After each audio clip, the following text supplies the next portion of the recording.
करना ये इनका मुख्य उद्देश्य है। तो इसी संबंध में आपसे बातचीत करने के लिए, आपको मार्गदर्शन करने के लिए मैं माननीय श्री विजय सर जी को यहाँ पर आमंत्रित करती हूँ कि वो अपने विचार व्यक्त करें। सभी स्कूल के अध्यापक वर्ग और मेरे सभी साथियों, मैं कोशिश करना चाहता था कि पूरी बात आपको हिंदी में बता सकता हूँ, लेकिन हर एक शब्द हिंदी का इतना अनमोल है कि वो सही तरह से मैं अगर यहाँ पे व्यतिष्ठा करूँ तो उसका अनर्थ हो जा सकता है। इसलिए मैं आप सबसे माफी चाहता हूँ कि मैं हिंदी में नहीं तो मराठी में ही आपसे बात करूंगा। सबको नमस्कार। मित्रांनो, जय भारत, जय संविधान। फक्त 10 ते 12 मिनिटं तुमच्याशी मी संवाद करणार आहे। त्याला आम्ही नाव दिलंय संविधान संवाद। या शाळेमध्ये अमृत महोत्सव संविधानानिमित्त समितीने ज्या निबंध स्पर्धा आयोजित केल्या, त्या निबंध स्पर्धेच्या मध्ये आपल्या बऱ्याचशा विद्यार्थ्यांनी सहभाग घेतला आणि संविधानावर आपले विचार मांडले। मी त्या विषयातला खूप जाणकार नाहीये, परंतु आपल्याशी संवाद साधताना मी काही प्रश्न विचारेन, तुम्ही काही उत्तर द्यावी, माझी काही उत्तर असतील आणि काही प्रश्नांची उत्तर आपल्याला शोधावी लागतील, असा हा संवाद आहे। पहिलं म्हणजे आपण 26 जानेवारीला जे साजरं केलं त्याला काय म्हणायचं? गणतंत्र दिवस। आणि मग 15 ऑगस्टला आपण जे साजरं करतो ते काय आहे? ते कधी प्राप्त झालं आपल्याला? आझादी कधी दिली आहे? 15 ऑगस्ट। आणि मग गणतंत्र दिवस कधी आपण साजरा करतोय? ते कधी लागू झालं? 1950। आणि कधी अंमलात आणलं? उसका अमेंडमेंट कभी हुआ है? अभी हमने उसका जिक्र किया था 26 नवंबर 1949। गणतंत्र जेव्हा लागू झालं तेव्हा या देशामध्ये घटना लागू झाली। मग 1947 पूर्वी कोणाचं राज्य होतं? ब्रिटिश, इंग्रज। त्याच्यापूर्वी कोणाचं होतं? त्याच्यापूर्वी कोणाचं होतं? या देशामध्ये अनेक वर्ष असं आपल्याला लक्षात येतं की अनेक बाहेरचे लोक आले, इतर लोक आले, इंग्रज आले आणि त्यांनी या देशावर राज्य केलं, वेगवेगळ्या खंडामध्ये राज्य केलं। आणि मग हा भारत कधी होता? अखंड। तो सम्राट अशोकाच्या काळामध्ये अखंड भारत होता। त्याच्यापूर्वी जर आपण काही ग्रंथ वाचले त्याच्यात सुद्धा भारत अखंड नव्हता। प्रत्येक राज्याचं एक राज्यामध्ये राज्य होतं। म्हणजे रामायणामध्ये सुद्धा आपण उल्लेख करतो की श्रीलंकेचा राजा लंकेश आणि वरती राजा रामाचं राज्य होतं, बरोबर ना? अखंड भारत अफगाणिस्तान पासून इकडे बांगलादेश आताचा आणि खाली श्रीलंकेपर्यंत वरती काश्मीरपर्यंत फक्त सम्राट अशोकाचं राज्य होतं, त्याला भारतवर्ष म्हटलं गेलं। आणि 1947 अशोकानंतर त्याचं परत खंडित होत गेलं, वेगवेगळे राजे वेगवेगळ्या ठिकाणी राज्य करत होते। आणि 1947 ला सुद्धा काही संस्थांनी, हैदराबादमध्ये वेगळं संस्थान होतं, मराठवाड्यामध्ये वेगळं संस्थान होतं, असे वेगवेगळे संस्थांनी राज्य करत होते। म्हणून जेव्हा 1947 ला भारताला स्वातंत्र्य मिळालं तेव्हा 47 ते 1949 कायदे कुणाचे होते? देशात स्वातंत्र्य मिळालं होतं, कुणाचे कायदे होते? तुम्ही सकाळी शाळेत 7 वाजता यायचं, हा कुणाचा नियम आहे? शाळेचा नियम आहे। मग 1947 ला जेव्हा देश स्वतंत्र झाला तेव्हा नियम कुणाचे होते? कायदे कुणाचे होते? इंग्रजांचेच होते। 1947, 1948, 1949 पर्यंत इंग्रजांनी जे कायदे केले त्या कायद्याच्या आधारावर भारत देशाचं कारभार चालू होतं। भारत देशाचा कायदा कानून कारभार कधी चालू झाला? 26 जानेवारी 1950। त्याला आपण गणतंत्र दिवस म्हणतो आणि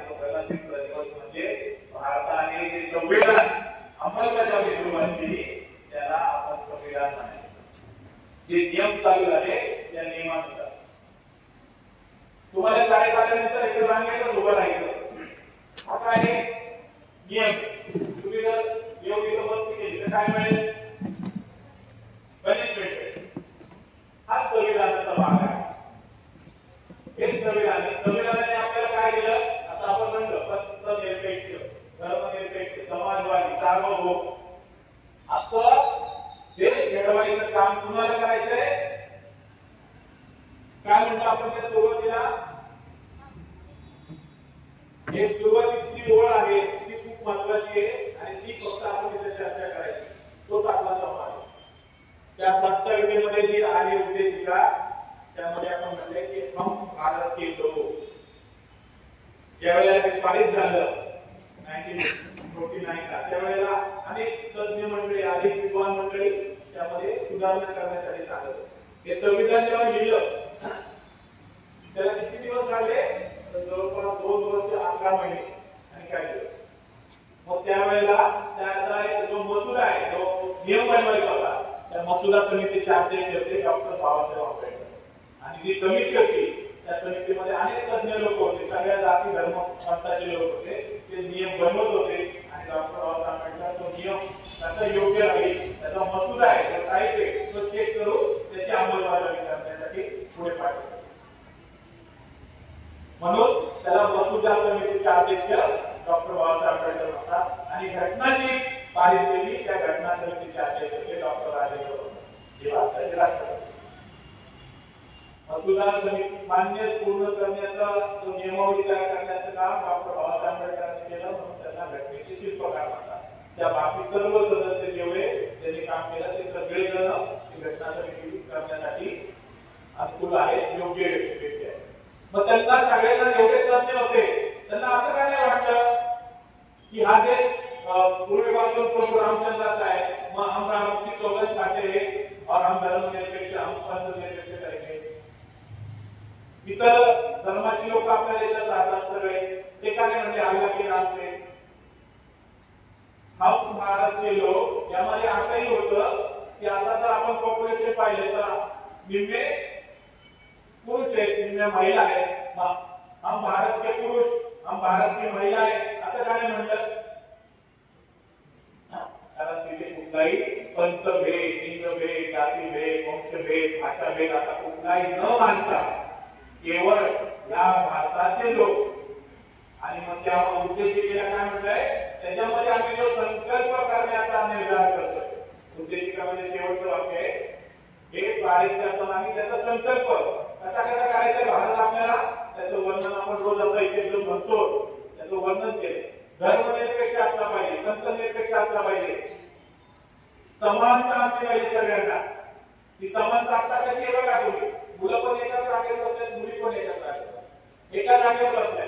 या मंचावर सुद्धा सर्व मान्यवर एका जागेवर बसले. ही समानता आणण्याचा प्रयत्न आपल्याला करायचा आहे. मानसिकता वेगळी असते. आपण झाडामध्ये सुद्धा भेट करतो. कुणाला गुलाबाचं फुल आवडतं, बरोबर, कुणाला जायचं आवडतं, कुणाला मोगऱ्याचं आवडतं. हे आपल्या मनाचा भेद असतो. तो भेद मिटवण्याचा प्रयत्न मिटू शकतो का? मिटू शकतो का नाही? कधीतरी आपल्याला तो मिटवायचा आहे. धर्मनिरपेक्ष करायचा आहे, पंथनिरपेक्ष करायचा आहे, जाती निरपेक्ष करायचा आहे. असा भारत करण्यासाठी खूप वर्ष लागते. आता किती वर्ष झाले? आता संकल्प करून असा किती वर्ष झाले? 75 वर्ष झाले, 75 years. आणि हा जो भेद आहे हा हजारो वर्षापासूनचा आहे. त्यामुळे 75 वर्षामध्ये आपण लगेच संविधान काही फायदा झाला आणि ती चर्चा करतो, ते चुकीचे. 5,000 वर्षाचा इतिहास आम्ही सांगतो, त्यावेळेला 75 वर्षामध्ये हा बदल होता. साहजिकच सहज शक्य नाही, त्याला खूप वेळ लागला. म्हणून आपल्याला जो मूलभूत अधिकार दिला आहे संविधानाने, तो काय? स्वातंत्र्य, समता. अजून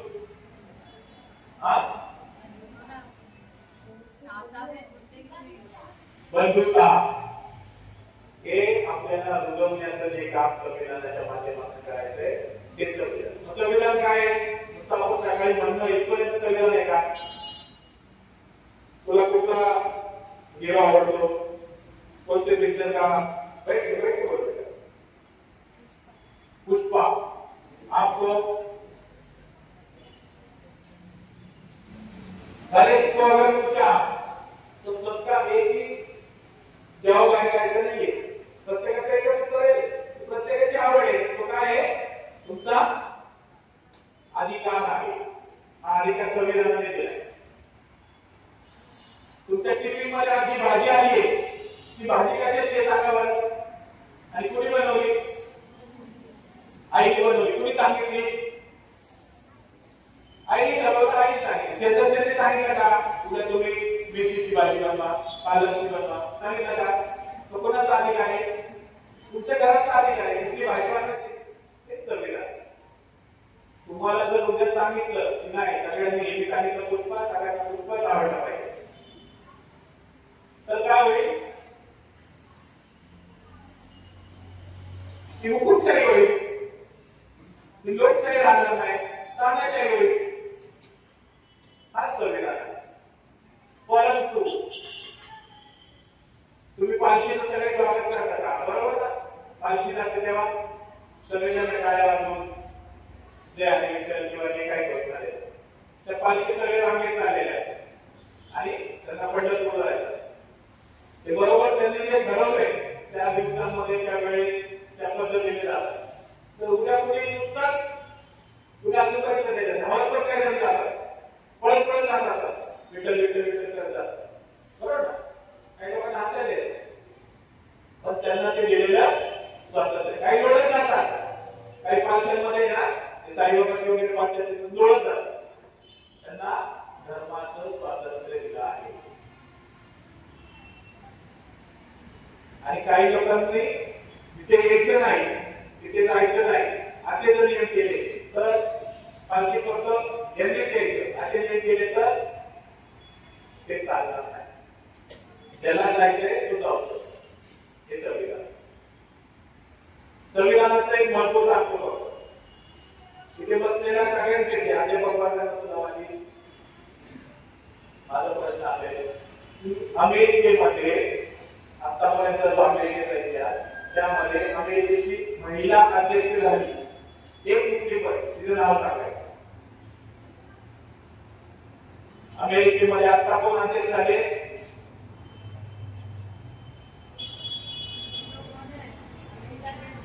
अभी जो हुए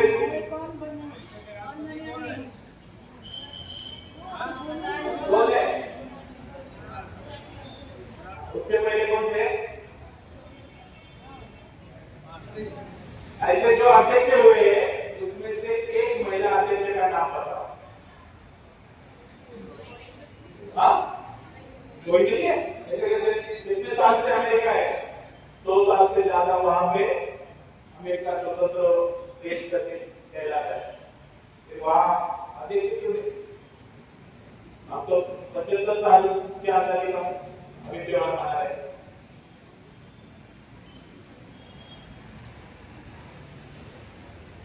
तिथे आजपर्यंत एकही महिला अध्यक्ष झालेली नाही आणि भारतामध्ये 2 महिला राष्ट्रपती, एक पंतप्रधान महिला. कशाचा परिणाम आहे? लोकशाही, लोकांचं राज्य. कशामुळे आलं? संविधान. हा खूप महत्वाचा फरक आपण लक्षात घेतला पाहिजे की भारतामध्ये जी लोकशाही आहे त्या लोकशाहीमध्ये आपण काय पाहिलं असेल पार्लमेंटमध्ये की एक फायनान्स मिनिस्टर लेडीज आणि एक राष्ट्रपती लेडीज. त्या फायनान्स मिनिस्टर त्या महिला राष्ट्रपतींना सगळा अर्थसंकल्प देतात आणि हे फक्त भारतात होऊ शकतं. भारताच्या आजूबाजूच्या देशांचा तुम्ही इतिहास आता पाहिला असेल. मागच्या 6 महिन्यापूर्वी बांगलादेशमध्ये काय झालं? सगळ्या देशामध्ये नागरिक उठण्याने त्यांची सत्ता बदल करून टाकली आणि आता ते जे म्हणतात तसंच कायदा तिथं चालू. वाईट परिस्थिती आहे. पाकिस्तानमध्ये सुद्धा तसंच आहे. आम्ही जे म्हणाल तेच करायचं. त्याच्या पलीकडे गेलो आपण पाकिस्तानच्या शेजारी की अफगाणिस्तान. तिथं काय झालं? सगळे तालिबान घुसले. त्यांनी सगळी सत्ता घेतली. भारतामध्ये असं होऊ शकतं का? त्या होऊ शकणार नाही. आणि संविधानाची जर आपण अंमलबजावणी कायम ठेवली तर ते होणं शक्य नाही. म्हणून भारताचं संविधान आपण समजून घेतलं पाहिजे, त्याचा सन्मान केला पाहिजे आणि त्याचा आदर केला पाहिजे. हा उद्देश आमचा या ठिकाणी घ्यायचा होता. आपल्याला त्याचा अभ्यास करायला पाहिजे. या सगळ्या बारीक सारीक गोष्टी आपण जाणून घेतल्या पाहिजे. हा उद्देश होता. आम्ही जेवढे 10वीचे विद्यार्थी आम्ही या विषय निबंध स्पर्धा घेतली, परंतु आता तुमची परीक्षा आहे. परीक्षेचा तुम्ही सराव करा, प्रॅक्टिस चालू असेल. जी मुलं गरजू आहेत फायनान्शियली ज्यांना करत आहे अशा मुलांसाठी आम्ही काही नोट्स आहे त्या अध्यापक वर्गाने ते ठरवायचे की तुम्हाला आवश्यकता आहे ती समानता ज्याच्याकडे आहे त्याला काय गरज नाही त्याला द्यायची आवश्यकता पण ज्याच्याकडे नाही त्याला त्या प्रवाहामध्ये आणण्याचा आपण प्रयत्न करतोय म्हणून काही बुक्स आणि काही पेन्स आम्ही त्या मुलांना देणार आहोत म्हणजे पेन्स मुलांना देऊ तुम्हाला त्या वयाचा खूप उपयोग होईल असं आम्हाला सांगायचं नाही पण तुम्ही जो काही सराव करता प्रॅक्टिस करता या मुलांना आता गरज आहे त्या मुलांना त्याचा वापर होऊ शकतो या वयात सुरू आल्या ते सांगतो 14 एप्रिल काय असतं 14 एप्रिलला डॉक्टर बाबासाहेब आंबेडकर जयंती त्या आंबेडकर जयंतीच्या दिवशी आम्ही पिंपरीमध्ये डॉक्टर बाबासाहेब आंबेडकरांचा स्टॅच्यू आहे तो स्टॅच्यू वर अनेक लोक फुल अर्पण करायला येतात माला अर्पण करायला येतात आणि मग आम्ही त्यांना सांगितलं की हे माला तुम्ही पैसे घेऊन येतात 200 400 500 तर त्याच्यापेक्षा तुम्ही कमी किमतीची माला आणा आणि आम्हाला त्याच्या बदल्यात बुक्स द्या एक वही एक पेन असा आम्ही ते जमा करतो संकलन करतो आणि नंतर वर्षभर ग्रामीण भागामध्ये आपण रुरल एरियामध्ये जाऊन त्या गरजू मुलांना त्या वह्या देतो आणि त्या वह्यांचा आपण वाटप करतो त्या काही वह्या आपण अध्यापकांना मुलं गरजू आहेत त्यांना देतो ती घोषणा द्यायची आपण आणि हा कार्यक्रम संपवायचा भारत माता की जय छत्रपती शिवाजी महाराज की जय तुम्ही म्हणायचं कसं म्हणायचं भारत माता की जय छत्रपती शिवाजी महाराज की जय डॉक्टर बाबासाहेब आंबेडकरांचा आता मी म्हणत कसं म्हणायचं महाराणा प्रताप की आवाज हळूहळू कमी असलेला काय माहित नाही का उत्साह नव्हता मी 3 वेळा काय म्हणलं मी म्हणत तसं म्हणायचं नाही जर जैसे कहूंगा वैसे कहना है मैंने कहा छत्रपति शिवाजी महाराज की आप सबने क्या कहा जय मैंने क्या कहा था मैं जैसा कहूंगा वैसा कहना है हाँ महाराणा प्रताप की हमने क्या किया थे हमें सबको आदत हो गई है कि सामने वाला जो बोलेगा उसका अनुमोदन कीजिए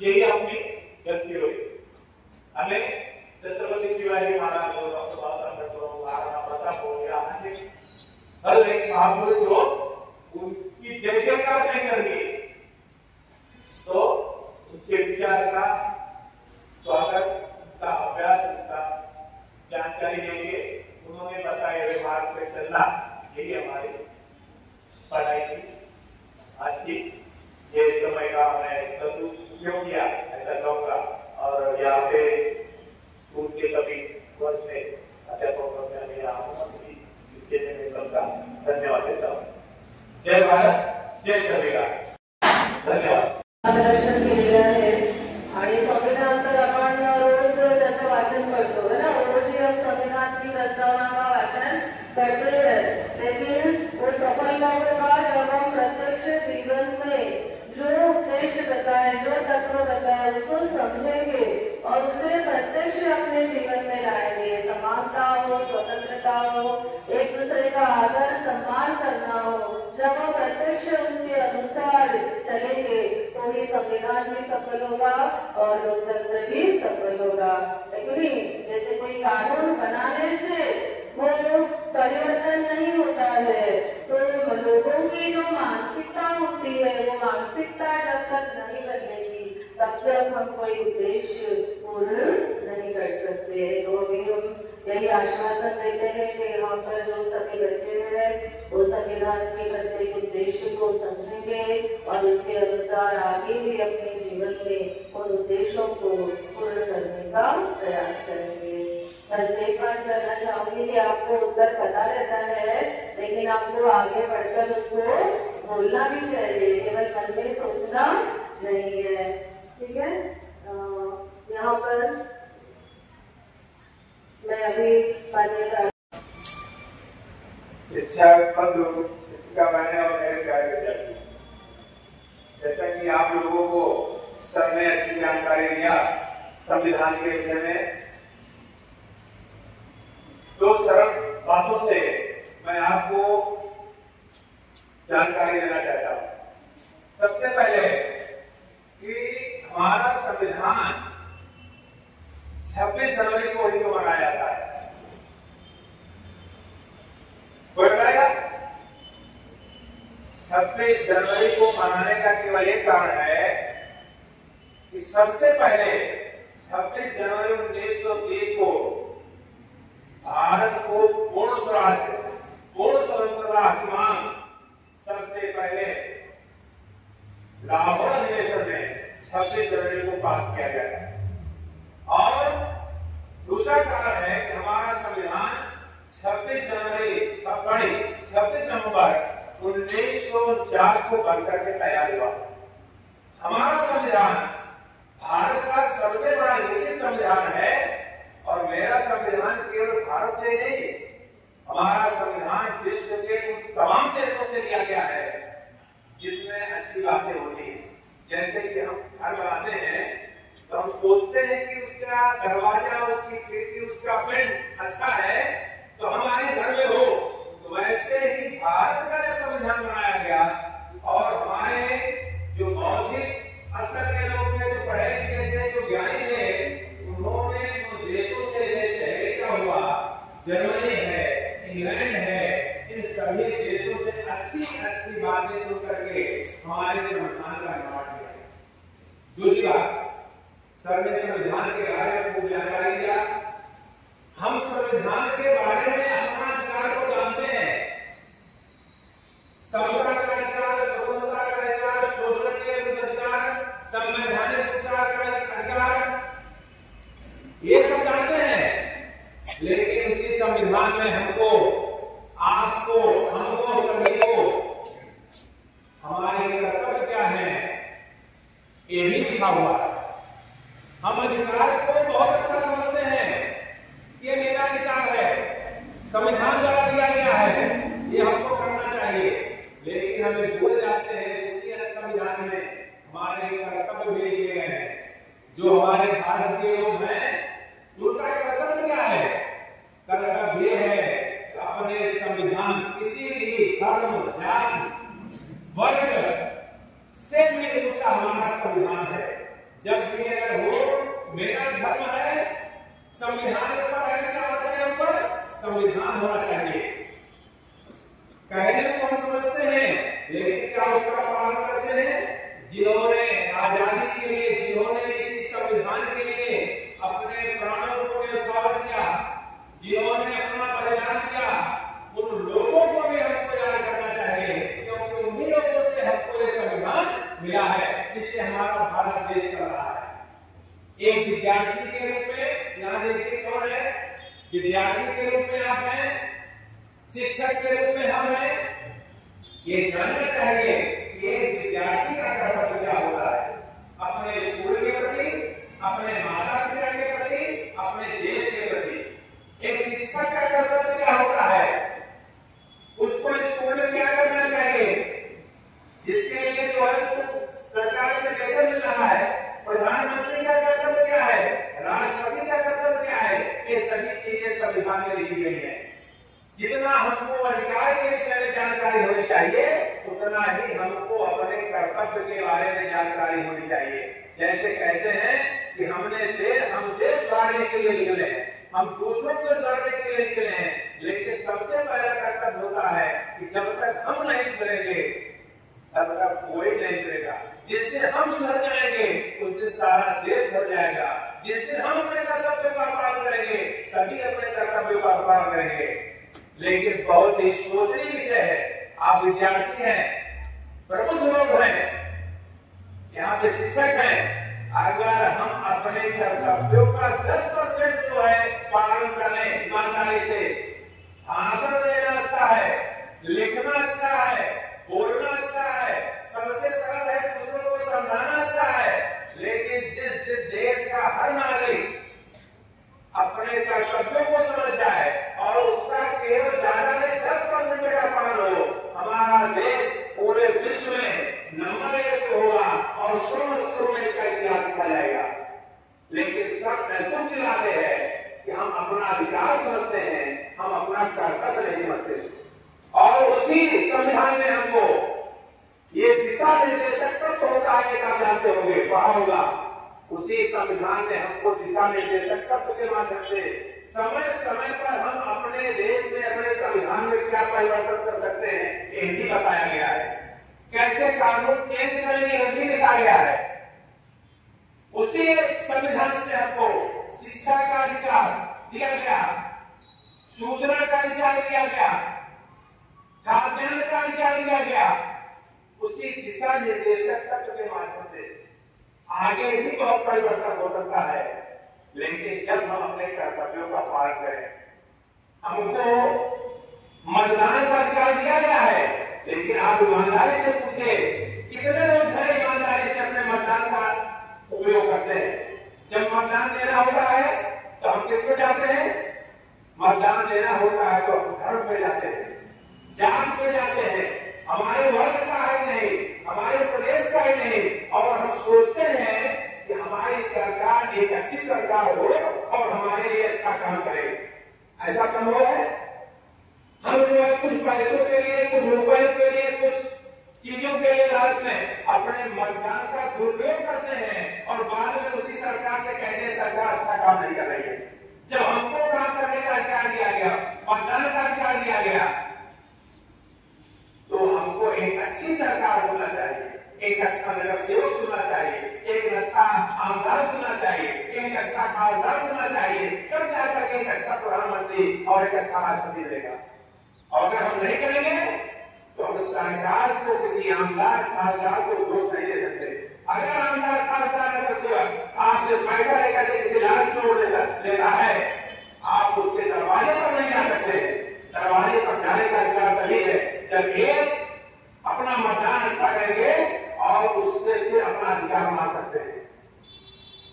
इसी के साथ आपको अधिकार से ज्यादा कर्तव्य पर ध्यान देना चाहिए कि हमारे कर्तव्य क्या है, तब एक अच्छा देश बनेगा और भारत जो है एक विकसित राष्ट्र बनेगा। धन्यवाद। आपको मार्गदर्शन किया है और इसका तात्पर्य यही है कि जब हम पढ़ते हैं कि अधिकार और कर्तव्य एक ही सिक्के के दो पहलू होते हैं। कई बार आपने सुना है कि अधिकार और कर्तव्य एक ही सिक्के के दो पहलू होते हैं, लेकिन हम केवल अधिकार के बारे में जानते हैं और कर्तव्यों का विचार नहीं करते हैं। तो अभी आपका कर्तव्य क्या है ना? आप एक विद्यार्थी है तो आपका कर्तव्य क्या है? ईमानदारी से पढ़ाई करना और अच्छे से वहाँ परीक्षा में नंबर लाना। मतलब यहाँ पर ऐसे नहीं, एकदम छोटे से छोटा व्यक्ति और बड़े से बड़ा व्यक्ति जो जहाँ पर जिस पद पर है, जिस श्रेणी में है, हर एक को अगर अपना काम कर्तव्य पूर्ण भाव से करता है तो निश्चित वो देश जो है वो आगे बढ़ सकता है। ठीक है, तो बहुत बहुत धन्यवाद सर। और यहाँ सामने देखना है, सामने। हाँ ठीक है, आगे चलो, आगे लो, आगे के लो, मिस गया पुरसा। हो गए, हो गए, हो गए सर, हो गए।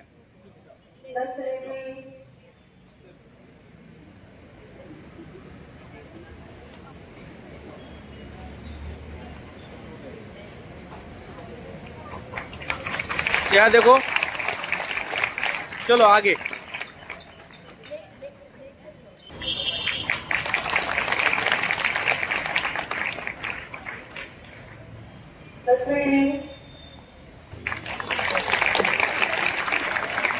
ठीक है, चलो।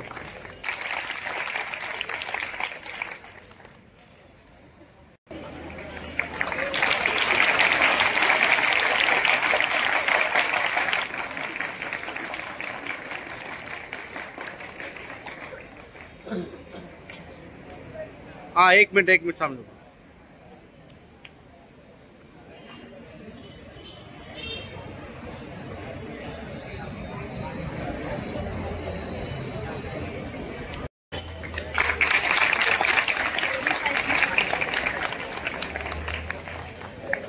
हो गए सर।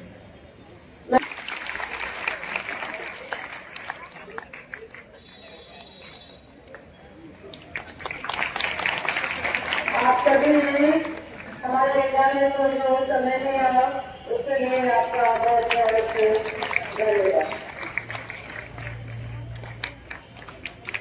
देते रहिए, हो गए मिस।